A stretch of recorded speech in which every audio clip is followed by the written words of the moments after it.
Hello and welcome to the show. I'm Joe Tophat. Like a lot of people, I love playing video games. Why, the very first video game console I ever played was a regular Nintendo. Games back then, as well as they can be today, were very difficult to beat. Nowadays, if you have a problem completing a certain level, all you have to do is go online and watch a tutorial or read a walkthrough. Back in my day, that was not an option. You had to rely on your friends, family, or Nintendo Power. Nintendo Power was a magazine gamers would get when they needed help completing certain games. My older brother at one time had a subscription to this magazine. It was a very helpful magazine for a gamer to have. If there's one thing I remember about Nintendo Power beyond the helpful hints, it was the comics. Just about every issue of Nintendo Power included an ongoing storyline featuring popular Nintendo characters, and one character in particular, Mario. Mario is one character that needs no introduction. Even people who never played a video game know who Mario is.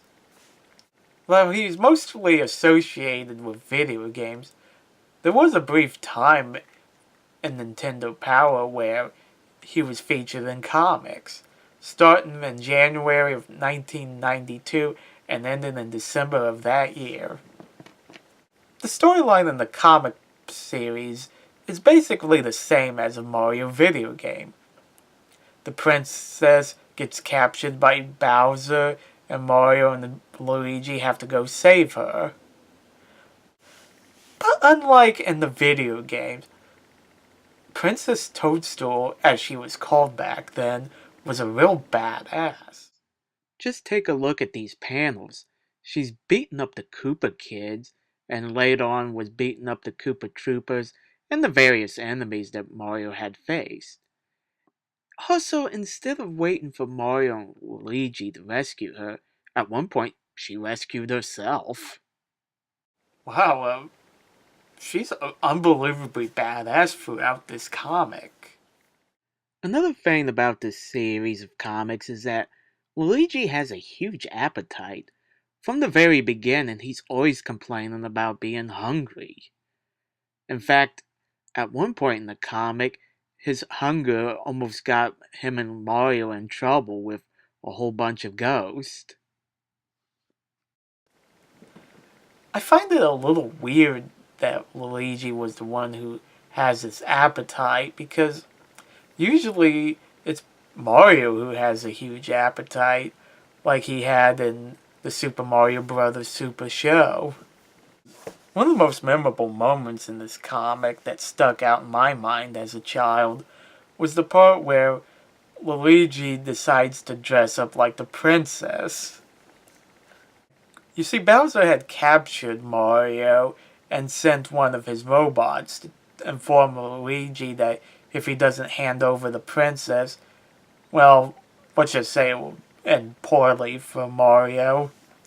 Instead of doing so, Luigi exchanges outfits with Princess Toadstool and goes in her place. To hide his mustache, he wears a mask over his face and claims that he has a cold and doesn't want to infect Bowser and the Koopa kids. But the one thing I have a problem with about this plan that I never thought of until rereading it again as an adult is that Princess Toadstool was unconscious at the time Luigi exchanged clothes with her. Just think about that for a second. Yeah. Disturbing, ain't it? I also think the artwork is very beautiful. It is done by a guy named Charles Norzara, I'm sorry if I'm saying that wrong. I couldn't really find anything about the guy other than the fact that he works on mangas. The same way with the main writer of this storyline, Kentaro